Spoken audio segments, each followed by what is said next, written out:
So I want you to picture this. It's May 1975. You're walking across a college campus in Utah. Okay. The sun is shining, students are heading to class. Everything feels completely normal. Right, just a typical spring day. Exactly. And up ahead, you see this well-dressed, handsome law student. Mm-hmm. And he's struggling with this heavy stack of books. Mm-hmm.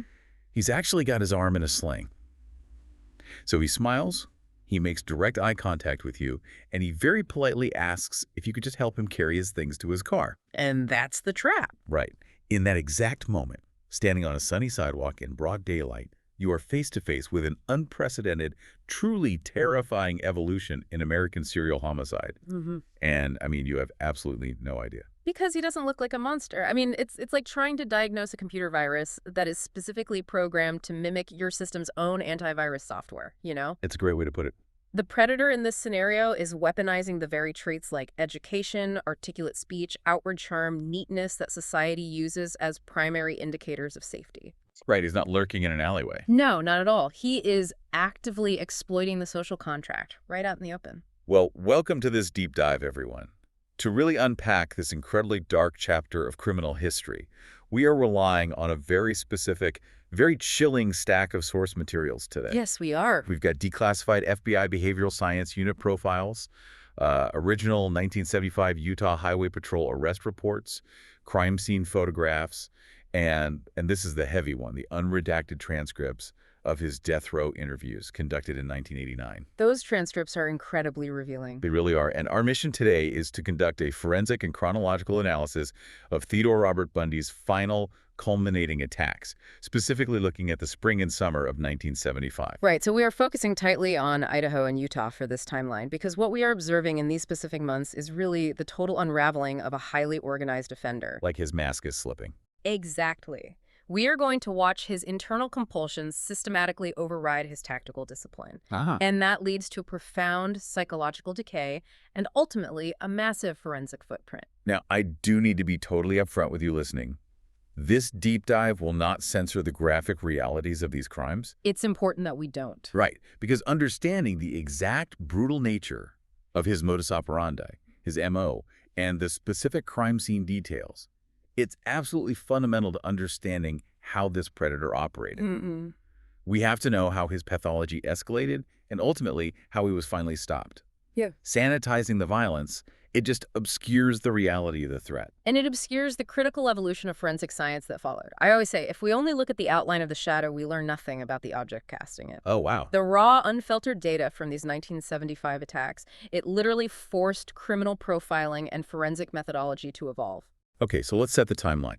We begin with a predator who has spent the early months of 1975 meticulously hunting the Salt Lake City corridor and the ski resorts of Colorado. Right, his established hunting grounds. Exactly. He knows the terrain, he knows the jurisdictional boundaries intimately, yet suddenly we see this massive geographical shift. A huge pivot. Yeah. He leaves the familiar environment of Utah and drives 160 miles straight north into Idaho.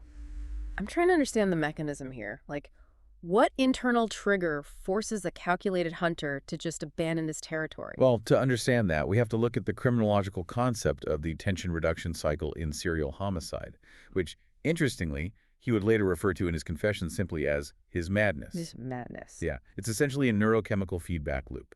The offender experiences this massive buildup of psychological tension, cognitive dissonance, and violent fantasy. It's just building and building. Exactly. And this pressure becomes an overpowering compulsion.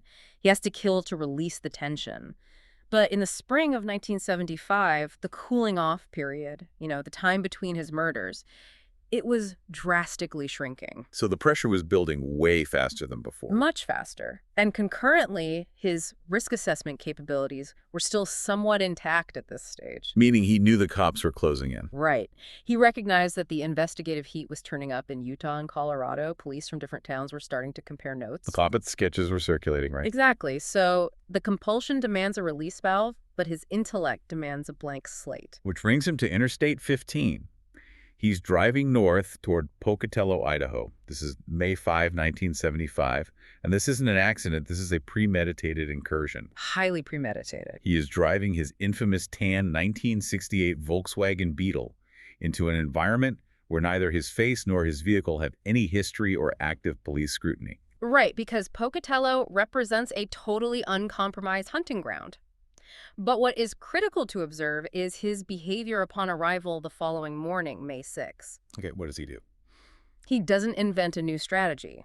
He navigates directly to the campus of Idaho State University, ISU. Sticking to what he knows. Exactly. He is desperately trying to stick to his established MO, which is infiltrating a university environment, specifically female dormitories, because that's where young women feel a false sense of institutional security. But the ISU infiltration fails, doesn't it? It does. According to the 1989 confessions, he actually gets inside a dormitory building, but he is immediately confronted by either a security officer or a resident assistant. Oh, wow. Yeah, he is questioned, and he has to retreat. Now, common sense would dictate that if you are a killer operating out of state and you are nearly caught trespassing in a dorm... You get back in your car and drive the 160 miles home to Salt Lake City. I mean, you spooked the prey. Right. That assumes the offender is operating under a standard flight or fight response governed by self-preservation. But he isn't. No, the madness has already completely overridden that. When a highly driven, organized offender is thwarted during the active hunting phase, the compulsion doesn't just dissipate. It mutates. Exactly. It mutates. He retreated from the campus, sure, but he didn't leave Pocatello. The failure at the dormitory actually acted as a catalyst. It redirected his predatory focus toward an environment with even lower defenses. So he starts cruising the residential areas, specifically near Alameda Junior High School. We are talking about lunchtime on May 6th. Middle of the day. Yeah, this is a neighborhood where the baseline of trust is absolute. Kids walking home for lunch is a routine, totally unmonitored activity. And this is where he spots 12-year-old Lynette Dawn Culver. The shift from targeting college-aged women in their early 20s to targeting a 12-year-old prepubescent girl in a residential neighborhood in broad daylight. It is a massive, terrifying escalation. It really is. It demonstrates a severe fracturing of his tactical discipline. Wait, I gotta ask, though. If he's so supposedly organized, why take a 12-year-old in broad daylight? That contradicts everything we know about his careful, shadowy approach in Washington and Utah. It does seem contradictory on the surface. Right, because a child vanishing in the middle of the day triggers an immediate, massive police response. It does, and he knew that intellectually. But his victim template was broadening because the psychological threshold required to achieve his release was increasing. So he needed something different. He needed a victim who was entirely vulnerable, someone who could be subdued with zero physical resistance. The immediate need to feed the pathology completely blinded him to the long-term investigative consequences. How does he actually secure her? Because witnesses later suggested they might have seen Lynette hitchhiking, but looking at his established patterns, a direct, face-to-face lure seems much more consistent, right? Yeah, hitchhiking implies the victim initiated the interaction. Given his methodology, it is highly probable he deployed his standard assistance ruse. The broken arm routine. Exactly. We have to look at the evolutionary psychology of reciprocal altruism here. Human beings, especially children raised in trusting communities, are socially and neurologically hardwired to help an adult who appears injured or helpless. He weaponizes that social contract. He does. He would wear a sling or use crutches and purposefully struggle with dropping items near his VW Beetle. Like dropping his keys or some books. Right. When a polite 12-year-old girl sees an injured man struggling, her threat detection system, her amygdala, it doesn't trigger an alarm. It triggers empathy. God, that's awful. He uses that empathy to draw her right to the passenger side door. And once she is inside the car, the entire environment shifts. He doesn't take her to a secluded wooded area like he did in the Pacific Northwest. No, he changes tactics. He drives to a Holiday Inn located right off the freeway. I really want to look at the crime scene physics here. Why choose a busy commercial hotel instead of a remote ravine? It's a very calculated forensic and psychological decision. A remote ravine is actually full of unpredictable variables. Like what? A hiker could appear, a park ranger could drive by, the weather could change. A hotel room offers total, uninterrupted isolation. That makes sense. Once that door is locked and the curtains are drawn, he possesses a perfectly soundproofed, climate-controlled environment. He has absolute dominion over the space. In that room, he subjects Lynette to a brutal sexual assault. And then we confront the method of murder. In his later confessions, he admitted to asphyxiating her by drowning her in the hotel room's bathtub. Yes. The brutality of this is just staggering, but I'm looking at it from an investigative standpoint. Is there a specific forensic countermeasure to choosing water, or is it purely a psychological preference for a prolonged kill? It is deeply both. Psychologically, drowning is a terrifyingly intimate method. It requires the killer to maintain sustained, overwhelming physical dominance over the victim as they struggle, Which feeds his ego. which aligns perfectly with his sadomasochistic need for ultimate control. But forensically, it is a masterstroke of concealment. Because it eliminates biological trace evidence. Yes. Think about the mechanics of blunt force trauma or sharp force injuries.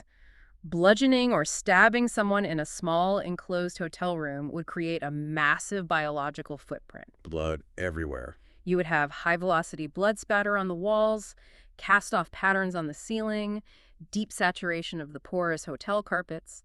That level of evidence is impossible to clean in a few hours. Right. The moment housekeeping walks in, it's a crime scene. Exactly. The moment housekeeping enters that room the next day, a homicide investigation is launched. But water leaves the room pristine. Drowning leaves no spatter.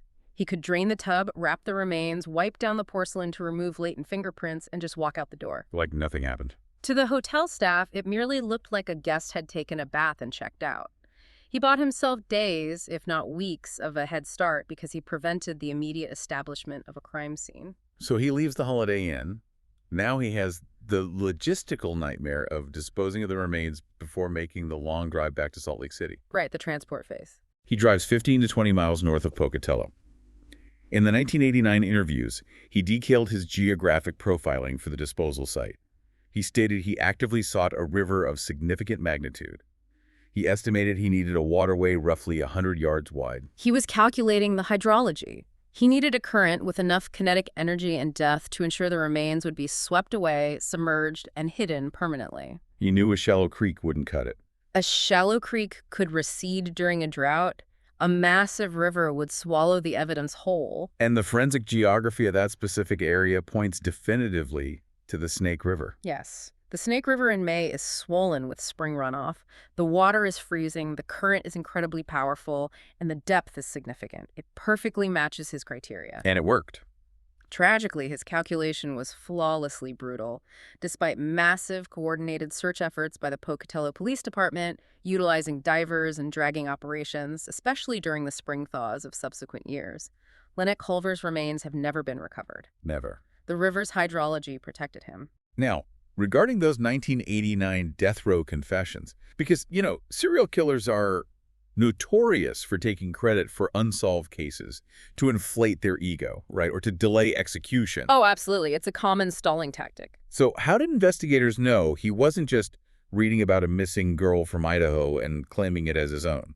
Because of the interrogation dynamics and the specific delivery of what we call insider information, former Idaho Attorney General Jim Jones corroborated this. Okay. During the interviews, the perpetrator didn't just give general facts. He provided granular details about Lynette's life that were never released to the press. Such as? Well, he knew that the Culver family had very recently relocated from one side of Pocatello to the other just prior to the abduction. Wow. Even more chillingly, he knew the specific businesses where both of her parents worked. Wait, he couldn't have known that unless he was actually interrogating her. That is the horrifying implication. It proves there was a manipulative pre-murder dialogue. He wasn't just holding her captive. He was extracting personal, mundane details about her life. Why? Just to torment her. Whether to establish dominance, fuel his fantasy, or simply because he enjoyed the terrifying juxtaposition of casual conversation right before murder. It's solidified for investigators that he was unquestionably the killer. Because the victim provided that information directly to him. Exactly. Yet despite that confession and the insider knowledge, Pocatello Police Captain James McCoy has officially kept the case open. Why is that? I mean, if you have the killer on tape giving details only the killer would know, why does the judicial system leave the file open? Because the law requires absolute certainty. And in the absence of physical remains, a sliver of doubt always exists legally. I guess that makes sense. Confessions can be coerced or they can be fabricated by individuals with complex pathologies. Furthermore, there were other predatory offenders active in the Pacific Northwest and Mountain West during that era. Right, he wasn't the only one out there. Exactly. Without a body to provide a definitive cause of death or forensic linkage, the case must technically remain unresolved. It's a tragic limitation of the justice system. I want to look at the psychological aftermath of the Idaho incursion. He drives 160 miles out of his territory, abducts a child in broad daylight, murders her in a commercial hotel, disposes of her in a massive river, and completely escapes detection. Zero consequences. There is zero heat on him in Pocatello. What does that success do to the architecture of an organized offender's mind? It reinforces a profound pathological sense of invulnerability. Every time an offender successfully executes a high-risk crime and escapes, the psychological boundaries that previously urged caution are eroded. They start feeling like a god. Exactly. The internal narrative shifts from "I must be careful" to "I am untouchable." And that arrogance sets the stage for what happens next, because just 6 weeks later, his boundaries are so degraded that he doesn't seek out an unfamiliar town. No, he goes the opposite direction. He decides to strike in an environment that is the very definition of safety and community trust. Right. We move the timeline forward to June 27, 1975, and we shift the geography back to Utah, specifically Provo, Utah. The victim is 15-year-old Susan Curtis.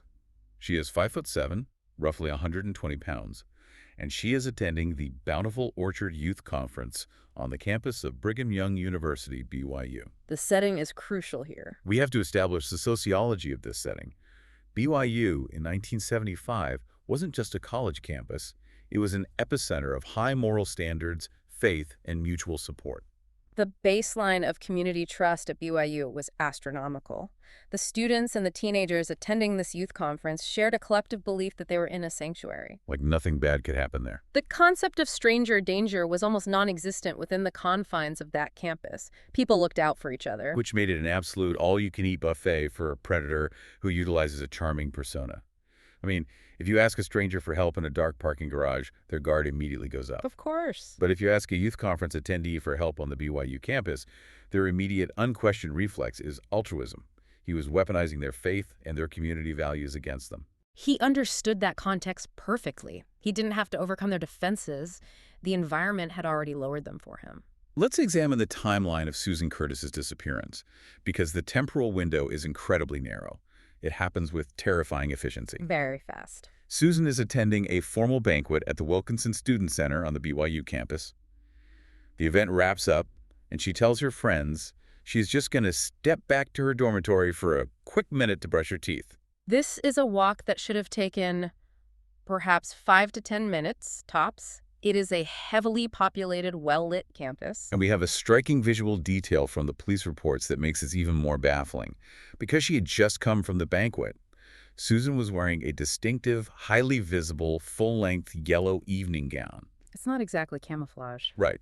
I have to push back on the idea of him being a phantom here. Yeah. How does a 15-year-old girl wearing a bright yellow, full-length gown vanish in a matter of minutes on a crowded campus without a single person witnessing a struggle or a scream? Because there was no struggle. None. The absence of a struggle is the defining characteristic of his MO.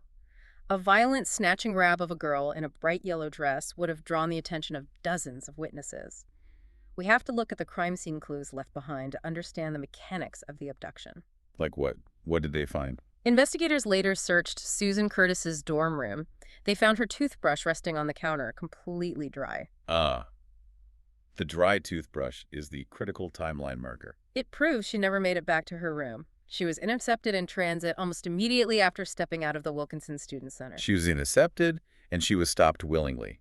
Which brings us right back to the assistant's ruse. He was likely positioned in a well-lit, highly trafficked area. He wasn't hiding in the bushes. He was relying on his clean-cut appearance.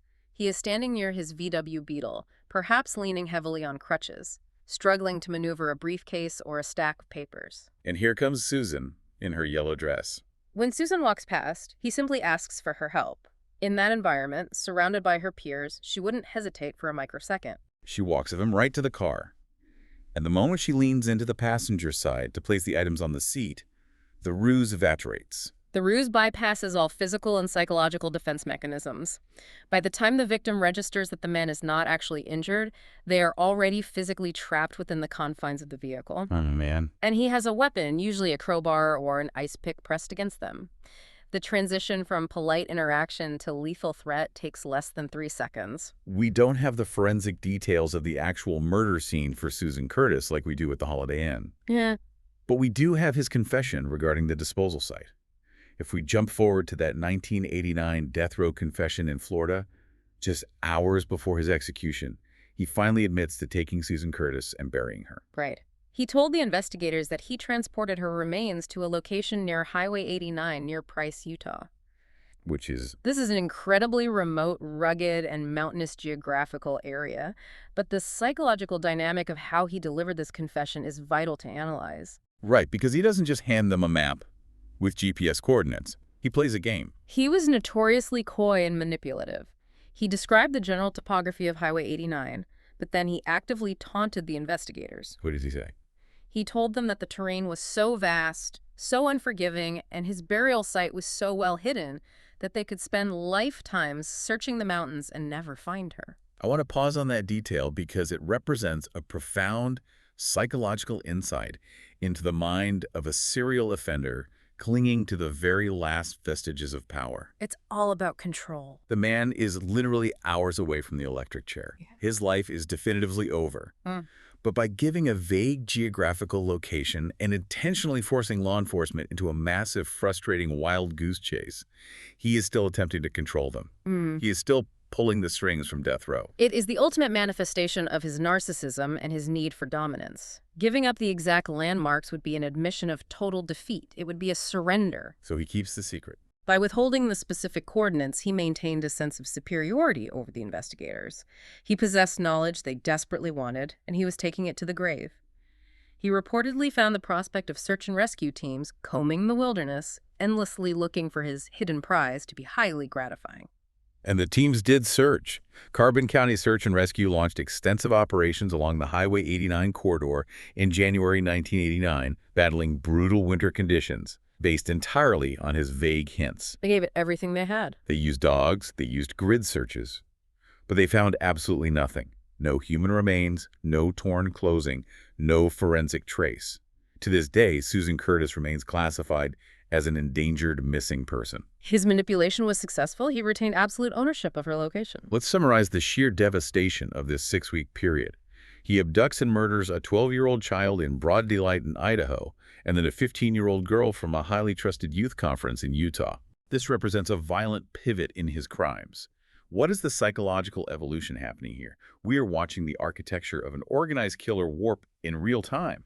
The victimology is the primary diagnostic indicator of his deterioration.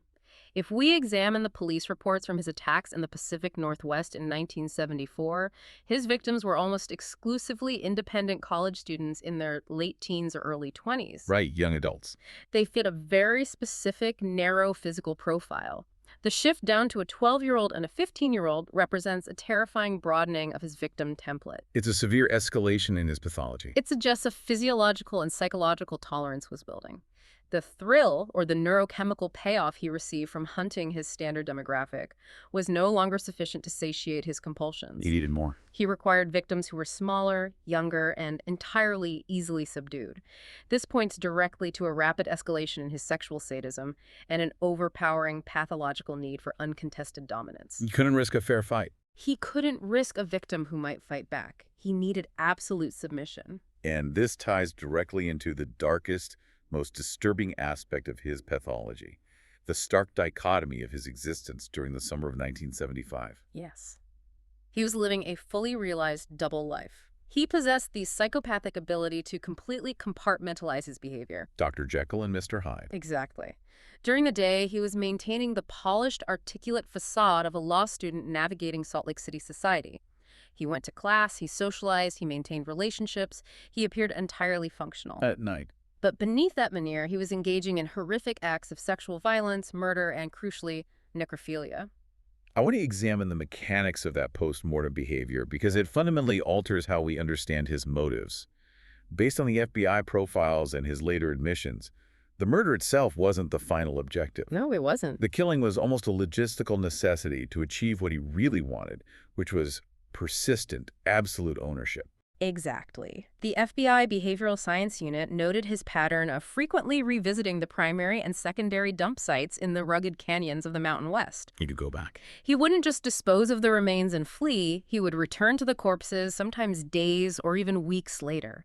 He would engage in further sex acts, he would apply makeup to the decomposing remains, he would physically spend time with them. But how does that need for post-mortem control eventually contribute to a killer's downfall? I'm looking at this from a risk assessment perspective. Okay. Driving back into the mountains, returning to a place where you literally left a body. It seems like an incredibly stupid, high-risk thing to do for someone who claims to be a criminal mastermind. It is the ultimate tactical vulnerability, but you have to view it through the lens of a necrophilic paraphilia. For this specific type of offender, the deceased victim is the perfect victim. Right. A corpse cannot reject him, it cannot judge his inadequacy, and it cannot escape. It fulfills his deep-seated psychological need for total, unchallenged dominance in a way a living human never could. It becomes an addiction. Precisely. The compulsion to interact with the remains overrides his intellect.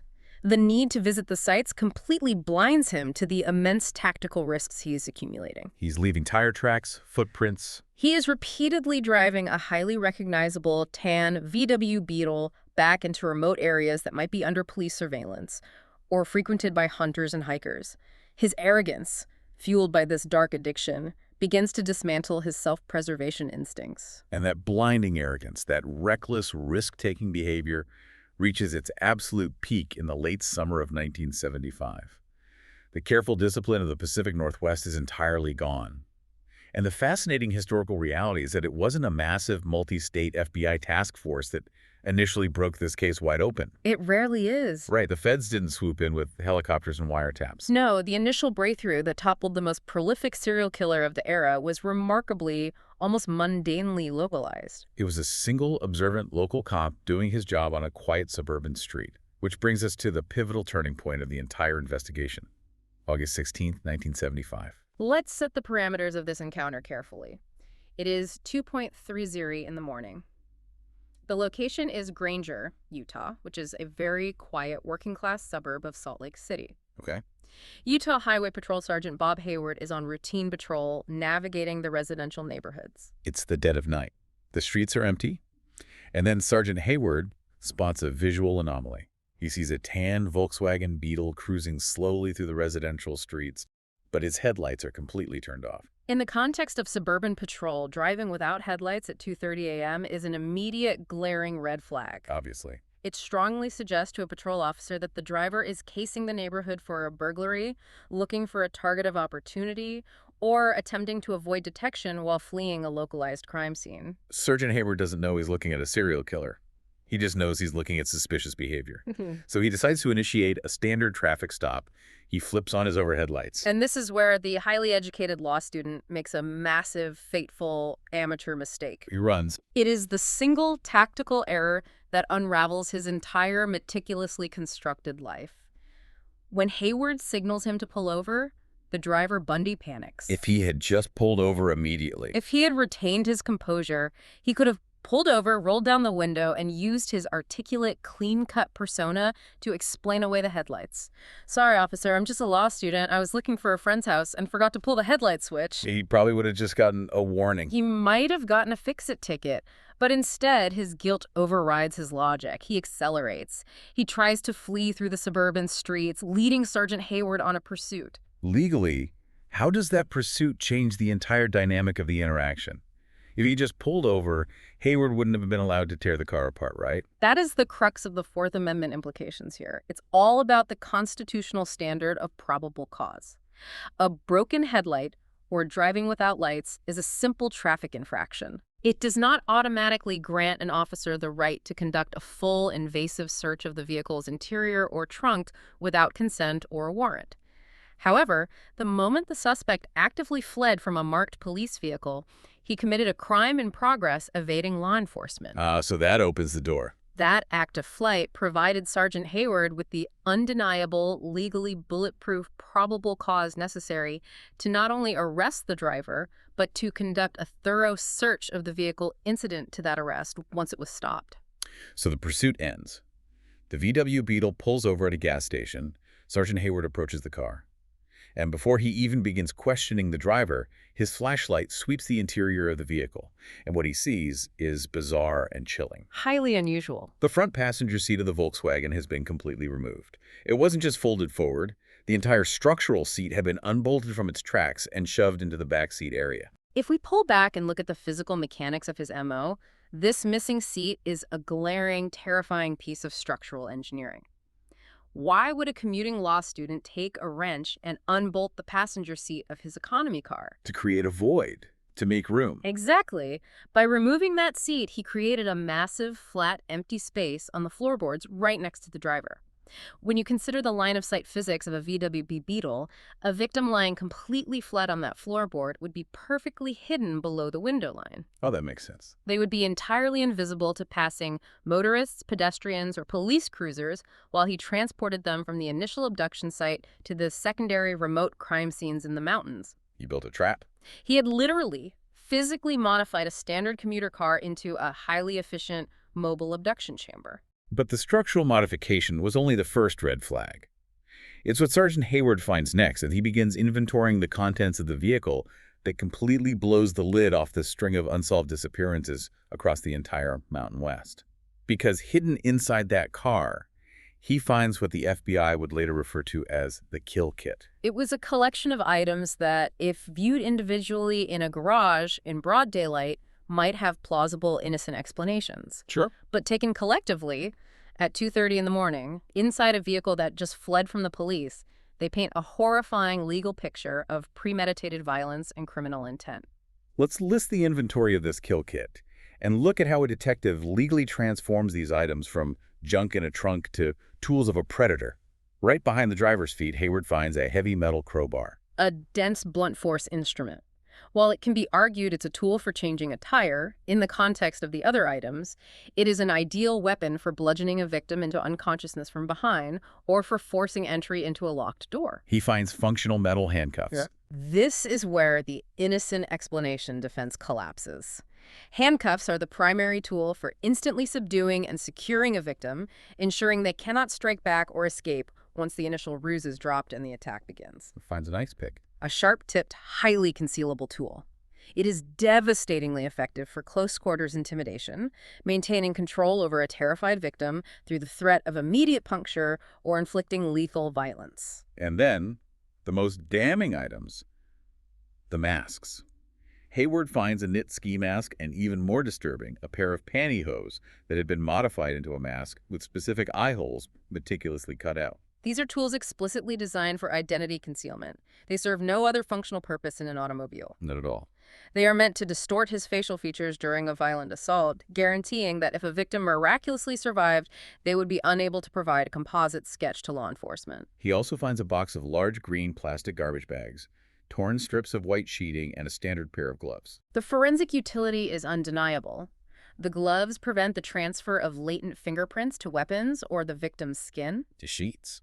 The torn strips of sheeting are ready-made, highly effective ligatures for strangulation or gags to silence screams. And the heavy plastic garbage bags are essential for the post-murder phase, concealing bodies during transport, wrapping bloody clothing, or managing forensic debris. And the most darkly absurd part of this entire traffic stop is that the perpetrator is sitting in the police cruiser, actively trying to talk his way out of it. He really thought he could. He tells the officers that the ski mask was just for skiing. Never mind that it is the middle of August in Utah.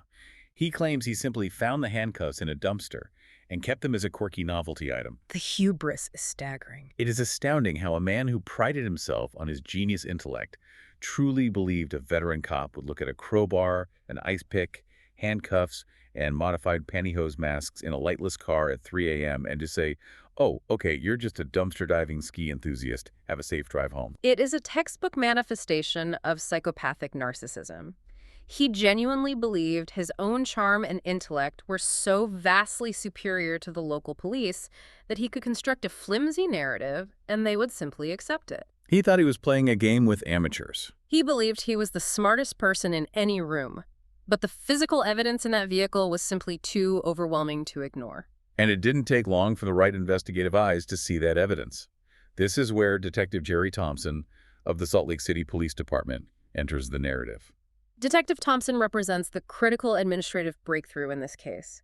Thompson had been deeply embedded in the investigation of the attempted kidnapping of a young woman named Carol Darnch, which had occurred in a Utah Mall parking lot the previous year. Right. When Thompson receives the report about this strange traffic stop in Granger, he starts cross-referencing. He looks at the suspect's physical description, and crucially, he looks at the vehicle description, a tan Volkswagen Beetle. And the disparate puzzle pieces finally snap together. Immediately, Thompson recognizes that the articulate law student, Sergeant Hayward, pulled over, perfectly matches the composite sketches generated from the Darnch incident, as well as several other unsolved disappearances. It all clicks. A routine late-night traffic infraction suddenly becomes the nexus of a massive, multi-state homicide inquiry. Which leads directly to the execution of a search warrant. Investigators descend on his residence at 565 First Avenue in Salt Lake City. And what they find inside that apartment transitions this from a localized Utah kidnapping case into a sprawling, terrifying map of a predator's territory. It blew the case wide open. They don't find bodies, but they find a massive paper trail. They find documents that serve as an active geographical roadmap of his predatory behavior. The most chilling document they recover is a 1974-75 guide to Colorado ski country. Investigators flip through this seemingly innocent tourist guidebook, and on the page detailing the layout of Snowmass Village, there's a hand-drawn X placed precisely next to the Wildwood Inn. The evidentiary weight of that single hand-drawn X is staggering. The Wildwood Inn in Snowmass Village was the exact, undeniable location where a woman named Karen Campbell had vanished into thin air back in January 1975. And his paper trail wasn't limited to Colorado. They also find a brochure for a play at Viewmont High School in Bountiful, Utah. Which was the exact high school and the exact event from which 17-year-old Deborah Kent had been abducted into the darkness in November 1974. So, as an expert analyzing his behavior, what do these documents tell us? Because a normal person might argue, hey, maybe he just liked skiing and went to a high school play once. These aren't just random pieces of trash, are they? No, absolutely not. These documents are proof of intense logistical research and cold, premeditated planning. This completely shatters the myth that he was merely a disorganized opportunist driving around aimlessly until he stumbled upon someone vulnerable. He wasn't improvising. He was a stalker, studying his territory. He was acquiring literature, analyzing maps, selecting venues with high concentrations of targets, and plotting access and egress routes. Furthermore, retaining these documents in his apartment is a form of post-crime ruminative behavior. What does that mean? He wasn't keeping them to plan future trips. He was keeping the brochures and guidebooks as psychological trophies to relive the power of the hunts. Okay, so the investigative net is rapidly tightening. The police have impounded his kill kit. They have the deeply suspicious brochures linking him to crime scenes, and he realizes he's now the prime suspect in a multi-state task force. So he makes a desperate, panic attempt to destroy his biggest, most glaring piece of physical evidence, the mobile abduction chamber itself. In September 1975, he actively tries to sever his connection to the crimes by liquidating the vehicle. He scrubs the car, cleans it out, and sells the Volkswagen Beetle to a teenager in Midvale, Utah for a mere $800. Wow, just trying to dump it. He just wanted the massive piece of evidence out of his possession immediately. But the relentless march of 1970s forensic science was waiting for him. The hurried sale did not save him. Utah authorities quickly tracked the vehicle down, legally impounded it from the bewildered teenager, and handed it directly over to FBI forensic technicians. And the FBI doesn't just peer through the windows with a flashlight. I want to explain how deep this forensic search went, because they literally dismantled this vehicle down to its frame. It was an exhaustive, state-of-the-art examination for the mid-1970s. The entire interior of the car was taken apart in a controlled environment. The seats were removed, the floor mats were lifted, the dashboard components were extracted. Everything. And the technicians utilized specialized, high-powered forensic vacuums with microfilters to collect every single microscopic piece of trace evidence from the flooring, the deep crevices of the door panels, the seat tracks, everywhere. And when they open those vacuum filters, they find the absolute smoking gun. When the technicians analyze the collected debris, they discover human hair strands. But it's not just his hair. Mm. They find hairs that are microscopically indistinguishable from samples taken from Karen Campbell, the woman who vanished from the Colorado ski lodge. They find hairs indistinguishable from Melissa Smith, another victim from Utah. And crucially, they find hairs matching Carol Duranch, the woman who fought him off and escaped. The FBI technicians were entirely astounded to find hairs from 3 separate, entirely unconnected victims, women who did not know each other, who lived in completely different areas, and who vanished months apart inside a single vehicle driven by one man. An FBI specialist at the time characterized it on the stand as a coincidence of mind-boggling rarity. Can you explain the actual science of that? How did an FBI examiner in 1975 prove a hair belonged to a specific person without DNA? It's a process called microscopic hair comparison. The examiner places the known sample from the victim and the questioned sample from the car under a comparison microscope, viewing them side by side. They are analyzing the deep morphology of the hair. They look at the cuticle, the outer scale pattern. They look at the cortex, which holds the pigment granules and determines the exact color and distribution of shade. And they examine the medulla, the central core of the hair, which varies wildly between individuals. So they just line all those traits up. By matching dozens of these microscopic characteristics, they can declare the hairs indistinguishable. Yeah. Now, I must note that modern forensic science heavily scrutinizes microscopic hair comparison, relying instead on mitochondrial DNA. But in 1975, microscopic comparison was the absolute gold standard of trace evidence. It was the best they had. It provided the heavy, undeniable scientific weight necessary for prosecutors to take the case to a jury. It is the physical, scientific proof that puts all of these missing women directly into the passenger seat of his car. Yeah. But incredibly, the definitive end of this 1975 organized spree doesn't actually come down to a microscope slide or a vacuum filter. It comes down to immense human courage. Yes, it does. It comes down to the memory and testimony of a surviving victim. On October 2nd, 1975, investigators bring Carol Duranch into the police station. Remember, she is the young woman who was lured into his VW Beetle at the mall in 1974, but recognized the danger, violently fought him off, escaped the moving car, and flagged down help while still wearing one of his metal handcuffs dangling from her wrist. The police set up a physical lineup, but he knows she's coming. He knows this is the moment that could end his life, so he attempts to manipulate the system one last time. He intentionally alters his physical appearance just hours before the lineup. He changes the part in his hair. He adjusts his facial hair. He deliberately alters his posture and his resting facial expression. Still trying to control the situation. He is attempting to weaponize his generic good looks to create enough cognitive doubt in her mind that she will be unable to make a definitive, positive identification. But she walks into that room. And despite the changes, despite the terrifying trauma of being in the same room as her attacker, Carol Duranch looks at the lineup and positively, unhesitatingly identifies him as the man who attacked her. She points directly at him. That identification was the absolute kill shot to his criminal enterprise in the Mountain West. That positive ID gave the state of Utah everything they needed to move forward. It led directly to his first major conviction for aggravated kidnapping, which carried a sentence of 1 to 15 years in the Utah State Prison. He's finally officially behind bars. Now, history tells us the nightmare wasn't over.